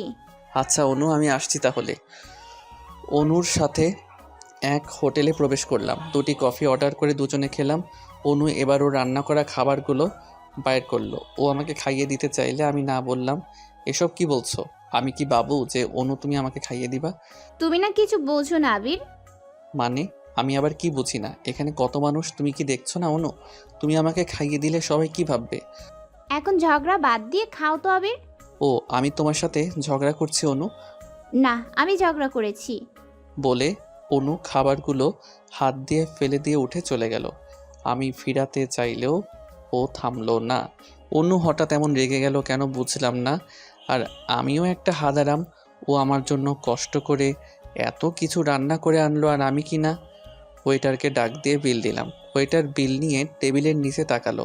বুঝলাম এগুলো পরিষ্কারের জন্য ও অতিরিক্ত কিছু টাকা চাইছে, তাই ওয়েটারকে কিছু টাকা দিয়ে উঠে আসতেই পিছন থেকে আবির বলে কেউ ডাক দিল। পিছনে ফিরে দেখে অপু বসে আছে। আমি এগিয়ে গিয়ে বললাম, বলো আপু। সবই তো দূর থেকে দেখলাম আবির। তা অনুর সাথে কি তোমার চক্কর চলছে নাকি? চলছে। হঠাৎ এই প্রশ্ন? না, এমনি মেতুকে ছেড়ে অনুকে নিয়ে পড়লে তাই আর কি। কোন অপু? মিতুকে ছেড়ে মানে? মিতুকে কি আমি ভালোবাসি নাকি যে ওকে ছাড়বো আমি? আর মিতু তোমার বিয়ে করা বউ। সো এমন সেকেন্ড হ্যান্ড আমার কেউ হতে পারে না, বুঝেছো? পরবর্তীতে কথাবার্তা একটু সাবধানে বলবা, ঠিক আছে? আরে আবির, তুমি রাগ করছো কেন? অপু, আমি আর কিছু না বলে বাসায় চলে আসার জন্য বেরিয়ে আসতে দেখি অনু আমার জন্য দাঁড়িয়ে আছে। আমি অনুকে দেখেও না দেখার ভান করে পাশ দিয়ে যেতে ও আমাকে পিছন থেকে এসে জড়িয়ে ধরলো। সরি আবির, প্লিজ আর এমন করব না আমি। আচ্ছা ঠিক আছে, এখন ছাড়ো, আমায় মানুষ দেখছে সব। অনু আমাকে ছেড়ে দিল। তুমি না পুরাই আনরোম্যান্টিক আবির। আমি আনরোমান্টিকই? তোমার সমস্যা কোনো? সমস্যা কেন হবে? আর শুধু শুধু রাগ করছো কেন? সরি বলেছি তো। আচ্ছা চলো এবার বাসার দিকে যাই। একটা রিক্সাতে অনু আমি উঠলাম। গল্প করতে করতে ওর বাসার সামনে আসলে অনুকে নামিয়ে দিয়ে আমি বাসায় চলে আসলাম। বাসায় ঢুকতে মিতুকে দেখে আব্বু আম্মুর সাথে ডাইনিং রুমে বসে গল্প করছে। মিতুর কোলে আমার ভাগ্নে। আমাকে দেখে মিতু ওর মুখটি নিচে নামিয়ে নিল। আম্মু, মাসুদ ভাইয়া এসেছেন নাকি? বাবা, উনি লাবণ্যের রুমে। ও, তা কখন এসেছেন আম্মু? ওনাদের আসা তো অনেকক্ষণই হলো বাবা। ও, খাওয়া দাওয়া হয়েছে আম্মু? না, হয়নি, সবাই একসাথে খাবো বলে বসে আছি। হঠাৎ আপু আর মাসুদ ভাইয়াকে একসাথে রুম থেকে বের হতে দেখে আমার মনে হলো তার মানে আপু মাসুদ ভাইয়াকে মেনে নিয়েছেন। আমি রুমে ফ্রেশ হতে চলে গেলাম। ফ্রেশ হয়ে এসে দেখি সবাই খাবার টেবিলে বসে আছে। আমিও গিয়ে সবার সাথে খেতে বসলাম। খেয়াল করে দেখি আপু আর মাসুদ ভাইয়া খাওয়া বাদ দিয়ে চোখের ভাষায় কথা বলছে। কি দুলা ভাই, খাবার ঠান্ডা হয়ে যাচ্ছে তো খেয়ে নিন। আমার কথা শুনে মাসুদ ভাইয়া একটু লজ্জা পেয়ে গিয়ে বললেন, ও হ্যাঁ শালাবাবু। সবার খাওয়া শেষ হয়ে গেল। আমি ভাগ্নেকে নিয়ে মজা করছি, এমন সময় আপু এসে বলল, ভাই, উনি তো আমায় নিতে এসেছেন, আমি যাব কি? আপু অবশ্যই যাবি তুই, কেননা মাসুদ ভাইয়া এখন ওনার সব ভুল বুঝতে পেরেছেন। আচ্ছা ভাই, আমি তাহলে রেডি হই। আপু যা, তুই রেডি হ। আপু রেডি হয়ে গেল। মাসুদ ভাইয়া ও আপু গাড়িতে বসে আছে। মিতুর আসতে দেরি হচ্ছে দেখে আপু আমাকে বলল, দেখ তো ভাই, মিতু কোথায়? আচ্ছা আপু। আমি বাড়ির ভিতরে এসে দেখি মিতু আমার রুমে। আমি দরজায় দাঁড়িয়ে মিতুকে বললাম, মিতু তোমার জন্য সবাই অপেক্ষা করছে, বাইরে চলো। মিতু আমার কথা শুনে আমার দিকে ঘুরে তাকালো। সরি আবির, আমাকে তুমি ক্ষমা করে দাও। আমি অনেক পাপ করেছি তোমার সাথে। আরে কিসের পাপ, আমি তোমাকে ক্ষমা করে দিয়েছি তো। এখন চলো। ভাইয়া ও আপু গাড়িতে বসে আছে। মিতু আমার পাশ দিয়ে বেরিয়ে গিয়ে আবার হঠাৎ থেমে গেল। পিছন ফিরে এসে আমাকে জড়িয়ে ধরলো। আরে আরে মিতু, এসব কি করছো? মিতু ছাড়ো বলছি আমায়। আবির, আমি বাসায় যেতে চাই না, প্লিজ তোমার বুকে আমায় একটু জায়গা দাও। আমি ভুল মানুষের পেছনে ছুটতে ছুটতে এখন বুঝেছি আসলে প্রকৃত ভালোবাসাটা কাকে বলে। আমাকে ক্ষমা করে দিয়ে তোমার আপন করে নাও প্লিজ আবির। ছি মিতু, এসব কি বলছো তুমি? আর আমাকে ছাড়বে কি? সবাই এসে দেখে ফেললে আজকে আবার উল্টাপাল্টা কিছু বুঝে বসবে। ছাড়ো বলছি। মিতু আমাকে ছেড়ে দিয়ে বলল, আবির, তোমাকে আমি ভালোবাসি, তোমাকে পাওয়ার জন্য, আমির হক নষ্ট না করার জন্য। ওই দিন অপুকে বিয়ে করে বাসর রাতেও আমাকে স্পর্শ করতে দেইনি। আমার জীবনের শুধু এখন দুইটাই লক্ষ্য, এক তোমার বউ হওয়া আর নয়তো মরে যাওয়া। দেখো মিতু, পাগলামি করো না। মাথা দেখে সব ভূত ঝেড়ে ফেলো। আমি যা বলছি তাই করব। মিতু চোখে জল নিয়ে চলে গেল। আমি ওর পিছন পিছন এসে ওদের বাই জানালাম। ওরা সবাই চলে গেল। আমরা বাসায় ঢুকতেই বাসাটা কেমন জানি ফাঁকা ফাঁকা লাগছে। এতদিন বাসাটা আনন্দে ভরপুর ছিল। মা ভাগ্নেকে নিয়ে সারাক্ষণ মজা করতো, বাসায় কত চিল্লাচিল্লি হতো। আর আর আজকে যেন বাসাটি নীরবতায় রূপ নিল। আমি রুমে চলে গেলাম। মতু আমাকে পাওয়ার জন্য আবার উল্টোপাল্টা কিছু করে বসবে না তো? ও আবার আপুর সংসারে ঝামেলা পাকিয়ে দিবে না তো? এসব ভাবতে ভাবতে আমার খুব টেনশন হতে লাগলো। আমি একটু শুয়ে পড়লাম। একটু পর অনু ফোন দিল। একটু কথা না বলে আমি অনুকে ফোনটি কেটে দিতে বললাম। অনু ফোন কাটলে আমি ভাবছি মৃত্যুর বিষয়টা অনুকে কি বলবো আমি নাকি বলবো না বুঝছি না। একবার ভাবলাম মৃত্যুর বিষয়টা অনুকে না বলে ভাইয়াকে বলে দেখি, কিন্তু আবার ভাবলাম আজকে সবেমাত্র আপুকে মাসুদ ভাই ওনার বাসায় নিয়ে গিয়েছেন, এখনই আবার এসব কথা বলা কি ঠিক হবে? না থাক, মাসুদ ভাইয়াকে বলা যাবে না। কি করব কিছুই বুঝছি না। এমন সময় অনু আবার ফোন করলো। অনু বলো। আচ্ছা আবির, তোমার কি কিছু হয়েছে? কই কিছু হবে না তো অনু। আবির প্লিজ বলো আমায়। আরে কি হবে, কিছুই না। মাসুদ ভাই এসেছিলেন, আপুকে নিয়ে গেলেন। তার মানে আপুকে মাসুদ ভাইয়া মেনে নিয়েছে আবির? এত খুশির খবর আবির, মন খারাপ মনে হচ্ছে কেন তাহলে তোমার? আপু চলে গেল। আমার ভাগ্নেটার সাথে কত মজা করতাম, আজকে ও নাই, তাই একটু খারাপ লাগছে আর কি। ও আচ্ছা। অনু, কালকে ফ্রি আছো? চলো না কালকে একটু একসাথে কোথাও ঘুরতে যাই। আচ্ছা ফ্রি আছি। তাহলে কাল তো অফিস ছুটি, সকাল সকাল বার হয়ে যাবেও তাহলে। অনু ঠিক আছে বলল। কিছুক্ষণ কথা বলে ফোনটি রেখে দিলাম। পরের দিন গাড়ি নিয়ে অনুর বাসার সামনে চলে গেলাম। অনুকে নিয়ে চললাম ঘুরতে। একটু ঘোরাঘুরি করার পর এক দোকানের পাশে এক গাছের নিচে বসলাম। দোকানদারকে 2টি চা দিতে বললাম। চা খেতে গেলে অনু বলল, চা পরে খাবে, আগে এগুলো খেয়ে নাও। তার মানে আজকেও তুমি রান্না করে নিয়ে এসেছো অনু? ভয় পেও না তুমি, আজকে তোমাকে খাইয়ে দিতে চাইবো না। আচ্ছা আচ্ছা ঠিক আছে। অনুর হাতে রান্না করা খাবারগুলো খেলাম। বেশ ভালো রান্না করেছে অনু, তাই ওকে ধন্যবাদ জানালাম। খাওয়া দাওয়া শেষ। হঠাৎ আপু ফোন দিল। আপু কেমন আছিস? ভালো আছি ভাই, তুই কেমন আছিস? ভালো আপু। ভাগ্নে কি করছে? ভাই আর বলিস না, আসার পর থেকে তোর ভাগ্নের শুধু মামা মামা করছে। কাল আয় একটু বেরিয়ে যা। আচ্ছা আপু, অনু কি নিয়ে আসবো সাথে? আচ্ছা কাল আসিস তাহলে। বলে ফোন রেখে দিলাম। অনু চলো এখন বাড়ির দিকে যাওয়া যাক, আর কালকে চলো আপুর বাসায় ঘুরে আসি। আচ্ছা। অনুকে নিয়ে গাড়িতে আসছি আর ভাবছি না মৃত্যুর বিষয়টা অনুকে বলেই দিই তাহলে। মৃত্যুর বিষয়ে অনুকে সব খুলে বললাম। মিতু যে আমার বান্ধবী আমার ভাবতেই অবাক লাগে, আমি ওর বান্ধবী ছিলাম। দেখো অনু, আজকে সব সমস্যা ও ভুলের সমাধান হয়েছে, কিন্তু মৃত্যুর জন্য মনে হয় আবার নতুন করে সমস্যার সৃষ্টি হবে। না আবির, কিছু হবে না। মিতুকে অপুর সাথে মিলিয়ে দিলেই তো কিছু হবে না, সব সমস্যার সমাধান।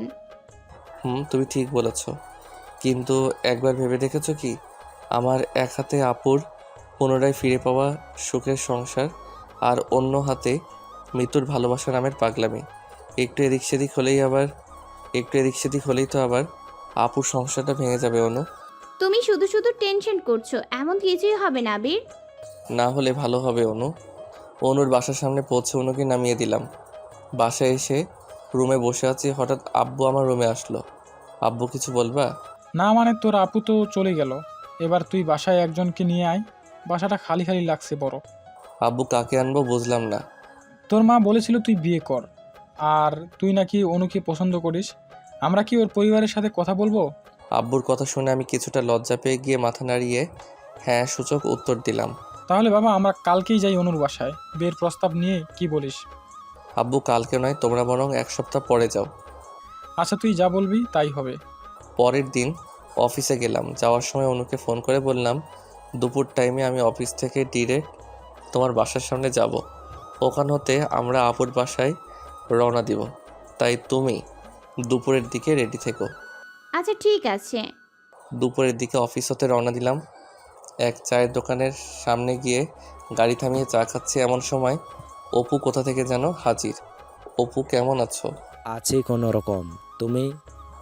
ভালো আছি অপু। তা আজকাল একাই থাকো নাকি তোমার বন্ধুরা সব কোথায়? বাদ দেও ওদের কথা, সবাই বিয়ে করে সংসারমুখী হয়ে গিয়েছে। আমি কপাল পুড়া, সব সময় এখন একাই ঘুরি। মামা আর 1 কাপ চা দেন। চলো অপু ভিতরে গিয়ে বসি, বলে অপুর সাথে দোকানের ভিতরে গিয়ে বসলাম। আচ্ছা অপু, মনে কিছু না করলে একটা কথা জিজ্ঞেস করি তোমাকে? আরে কি মনে করব, বলো তুমি কি বলতে চাও। আচ্ছা তুমি কি মিতুকে সত্যি ভালোবাসো অপু? আসলে এক সময় আমি মৃত্যুর দেহ ও সহায় সম্পত্তিকে ভালোবাসতাম, কিন্তু যেদিন ওকে আমি বিয়ে করেছিলাম ওই দিন সত্যিই আমি ওকে নিজের বউ করে নিতে চেয়েছিলাম লোভ লালসা ছেড়ে নতুন করে জীবনটা শুরু করতে। কিন্তু বাসর রাতে কি থেকে কি হয়ে গেল ওইসব। অপুর চোখে দুফোঁটা জল থেকে বুঝলাম আগের অপু আর এখনকার অপু এক নয়। ও অনেক পরিবর্তন হয়ে গিয়েছে। তার মানে অপু, তুমি মিতুকে এখন মিস করো আর ভালোবাসো, তাই না অপু? অপু মাথা নাড়িয়ে বলল, কিন্তু তাতে আর কি লাভ? মিতুকে আমি হারিয়ে ফেলেছি। অনেকবার ওর সাথে যোগাযোগ করতে চেয়েছি, কিন্তু মিতু করেনি। ও শুধু আমায় এখন ঘৃণা করে। দেখো অপু, মনে বিশ্বাস রাখো। তুমি যদি মিতুকে সত্যি এখন ভালোবাসো তাহলে তুমি মিতুকে অবশ্যই ফিরে পাবা। কিন্তু কিভাবে পাবো আবির? সেটা সময় বলে দিবে। আমার ফোনটা হঠাৎ বেজে উঠল। ফোন হাতে নিয়ে দেখে অনু ফোন করেছে। 1 মিনিট অপু। অনু বলো। এই কখন যাবা আবির? আমি সেই কখন থেকে বার হয়ে বসে আছি। আচ্ছা আমি আসছি, একটু অপেক্ষা করো। ফোন কেটে দিয়ে দোকানের ভিতরে গেলাম। আচ্ছা অপু, আজ চলি তাহলে, অন্য একদিন আবার কথা হবে। আমি চায়ের বিল দিতে গেলে অপু আমাকে বিল না দিতে দিয়ে ও বিল পে করে দিল। আমি গাড়ি নিয়ে এসে মিতুর বাসার সামনে গাড়ি থামিয়ে অনুকে ফোন দিলাম। আসছি, একটু দাঁড়াও। 2 মিনিট পর অনু বাসা থেকে বের হয়ে আসলো। ও বার হতেই আমি হাঁ করে তাকিয়ে রইলাম। বাহ, বেশ ভালো লাগে তো অনুকে শাড়িতে। শাড়ি পরে অনু দেখি পিঁপড়ার মতো আস্তে আস্তে হেঁটে আসছে। ওর হাঁটা দেখে আমি হা হা করে হেসে দিলাম। আমার হাসি দেখে অনু গাড়ির কাছে এসে জানালা দিয়ে বলল, এই শোনো, একদম হাসবে না বলে দিলাম। প্রথমবার শাড়ি পরেছি। আচ্ছা ওঠো। অনু শাড়িতে তোমাকে বেশ সুন্দর লাগছে। তাই নাকি? ধন্যবাদ মিস্টার। মনে হচ্ছে কি জানো অনু, মনে হচ্ছে তুমি বিয়ে করা কার যেন বউ। আর বউ মানে? তোমার বউ আমি, তোমার ফিউচার বউ আমি। অনু আসার সময় এক দোকানে অপুর সাথে দেখা হয়েছিল। ও আচ্ছা। অনু, অপু তো অনেক পরিবর্তন হয়ে গিয়েছে। অপু এখন মন থেকে মিতুকে ভালোবাসে। ও তাহলে তো ভালোই হবে। মিতুর সাথে অপুকে আমরা মিল করে দিব। কিন্তু মিতুকে রাজি করাতে পারবো কি আমরা অনু? অবশ্যই পারবো আবির। আচ্ছা। আবির শোনো না, একটা কথা। বলো অনু।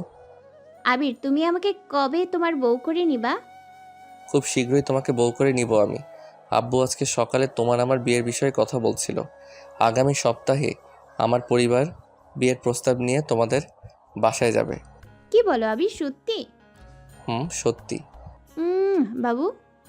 আমি কিছু বুঝে ওঠার আগেই অনু আমাকে পুরো 10 সেকেন্ডের একটা চুমু আমার গালে বসিয়ে দিল। অনুকে আমি এক ঝাঁকি দিয়ে বললাম, এসব কি অনু? দেখ, তুমি একদম আনরোম্যান্টিক আবির। আমার হবু বরকে আমি চুমু দিয়েছি, তাতে কি হয়েছে? দেখো অনু, বিয়ের আগে এসব রোমান্টিকতার নামে লুচ্চামি করা হারাম। আমি চাই না বিয়ের আগে তোমাকে স্পর্শ করে দেখতে, রোমান্টিকতার নামে এমন নষ্টামি করতে। আর তুমি সবসময় আমাকে আনরোমান্টিক বলো, তাই না? আগে বউ হও, তারপর বুঝবে আমি রোমান্টিক নাকি আনরোমান্টিক। সারাদিন শাড়ির আঁচল টানবো। ও আচ্ছা, তাই? আমিও দেখবো তাহলে। আপুর বাসায় পৌঁছে গেলাম। গেট দিয়ে দুটো হর্ন দিতেই দারোয়ান গেট খুলে দিল। আমি গাড়ি জানালা দিয়ে মাথা বার করে বললাম, কেমন আছেন চাচা? ভালো। তুমি কেমন আছো বলতে গিয়ে চাচার মুখে কথাটি আটকে গেল। কেননা আমাকে এইভাবে দেখে হয়তো উনি অবাক হয়ে গিয়েছেন। গাড়ি থেকে নামতে আপু ভাগ্নেকে কোলে নিয়ে বেরিয়ে আসলো। আমার গুলুমুলু ভাগ্নেটা কেমন আছে বলে ভাগ্নেকে কোলে নিলাম। অনুর সাথে আপু গল্প করতে করতে আমার পিছনে আসছে আর আমি ভাগ্নেকে কোলে নিয়ে আগে বাসায় ঢুকলাম। আমাকে দেখে মিতু অনেক খুশি হলো, কিন্তু ওর খুশি ভরা মুখটা নিমিষেই কালো হয়ে গেল আপুর সাথে অনুকে দেখে। মিতু হয়তো ভেবেছে আমি আর অনু মনে হয় বিয়ে করে ফেলেছি। মিতুকে নাস্তার ব্যবস্থা করার জন্য আপু ইশারা করলো, কিন্তু মিতু আপুর কথা না শুনে দাঁড়িয়ে রইল। তাই আপু আমাদের বসতে দিয়ে নাস্তার ব্যবস্থা করতে চলে গেলেন।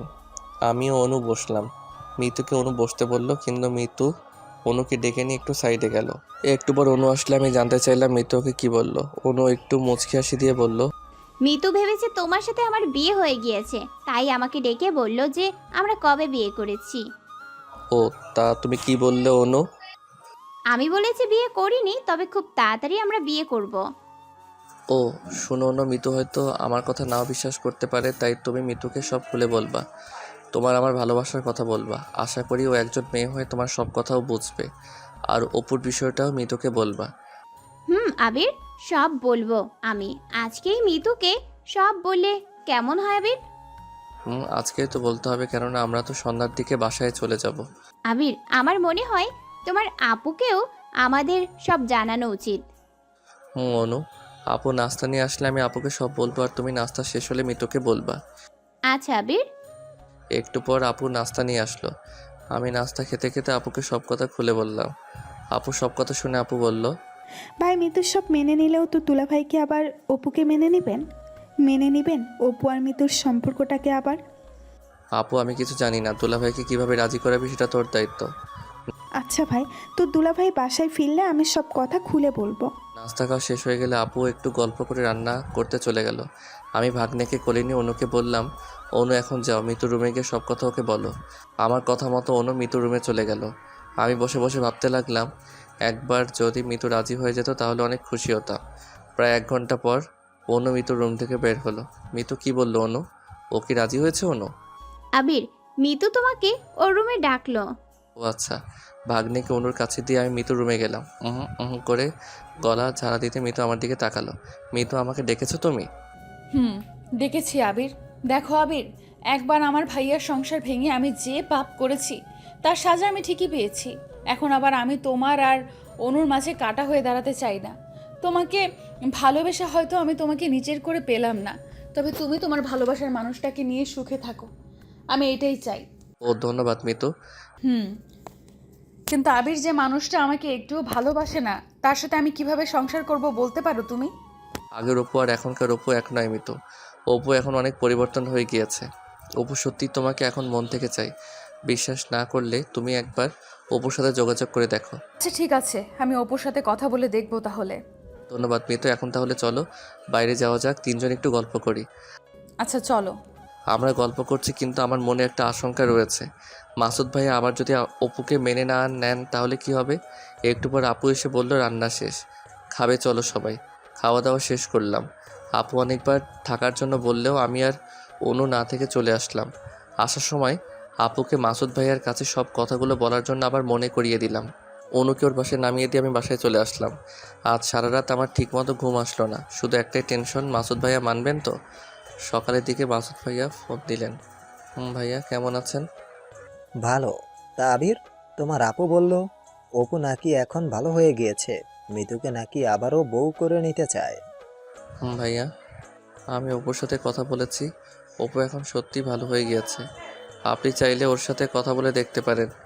আচ্ছা আবির। উনি ফোনটা কেটে দিলেন। আমি অনেক খুশি হয়ে গেলাম, কেননা মাসুদ ভাইয়া নিশ্চিত রাজি হয়ে যাবে। 2 দিন পর ফোন করে জানালো ভাই সব ঠিকঠাক হয়ে গিয়েছে। বাবা, আমরা এখন তাহলে অনুর বাসায় বিয়ের প্রস্তাব নিয়ে যাই। আমি কিছুটা লজ্জা পেয়ে গিয়ে মাথা নাড়িয়ে জানালাম। রুমে এসে অনুকে আবার ফোন দিতে যাব, কি এক রং নাম্বার হতে ফোন আসলো। হ্যালো, কে? আমি অপু আবির। তোমাকে কি বলে যে ধন্যবাদ জানাবো তার ভাষা আমার জানা নেই আবির। তোমার জন্য আবার আমি মিতুকে ফিরে পেলাম। আজকে আসো, আমার বাবা মা যাচ্ছে মিতুকে নিয়ে আসতে। ও ভালো। অপু, আমি যেতে পারছি না। আর ধন্যবাদ দিয়ে ছোট করো না। আচ্ছা আবির। অপুর সাথে কথা বলা হয়ে গেলে এবার আবার অনুকে ফোন দিলাম। অনু, বিয়ের প্রস্তাব নিয়ে কালকে আব্বু আম্মু তোমাদের বাসায় যাবেন। কি বলো সত্যি আবির? অনু, আর তোমার আব্বুর ফোন নাম্বারটা দাও, আমি ওনাকে ফোন করে জানিয়ে দিই। আবির, ফোন করতে হবে না, আমি আব্বুকে তোমার আমার বিষয়ে সব বলে দিয়েছি, উনি রাজি আছেন। কি বলো তুমি এসব? সত্যি। আর শোনো, আব্বু বাসায় ফিরলে ওনাকে বলবো যে তোমরা কালকে আমাকে দেখতে আসবা। অনু, তুমি মেয়ে হয়ে তোমার আব্বুকে এসব কথা বলবা? ওই হাসছো কেন? আব্বু আমার বেস্ট ফ্রেন্ড, তাই ওনার কাছে আমি কিছু লুকাই না, বুঝেছো? ও আচ্ছা, ভালো তো। এই আনরোমান্টিকটাই আমার বর হবে। আর রোমান্টিক কি রোমান্টিক, দাও বিয়েটা হোক খালি, তারপর বুঝিয়ে দিব। একটু কথা বলে ফোনটা রেখে দিলাম। বাসরাতে ঢুকে দেখি অনু লাল বেনারসি পরে মুখটা ঘোমটা দিয়ে বসে আছে। আমি গিয়ে অনুর ঘোমটাটা সরালাম। মহারানী, এত লজ্জা কিসের? হ্যাঁ, এতদিন তো ভালোই আমাকে আনরোমান্টিক বলে চিল্লাইটা। চলো আজ বুঝিয়ে দেই আমি আনরোমান্টিক নাকি রোমান্টিক। আচ্ছা, আমিও দেখবো তোমার বাহাদুরি। অনু আমি নতুন জীবনে পা দিয়ে দিলাম। পরের দিন সকালে ঘুম থেকে উঠে দেখি অনু আয়নার সামনে চুল বাঁধছে। অনুকে এলোমেলো চুলে দেখে আমি গিয়ে পিছন থেকে ওকে জড়িয়ে ধরলাম। এই কি করছো তুমি? ছাড়ো। কেন ছাড়বো বলে অনুকে কোলে তুলে দিয়ে ওকে একটা চুমু দিয়ে বেডে শুয়ে দিলাম। ওই এখনই আবার? মহারানী আমি আনরোমান্টিক তাই না? রাতে তো বুঝিয়েছি, এখন আবার একটু বুঝাই দিই কেমন? আচ্ছা বাবু। কি আজ আবার বাপু বলে ডাকলে?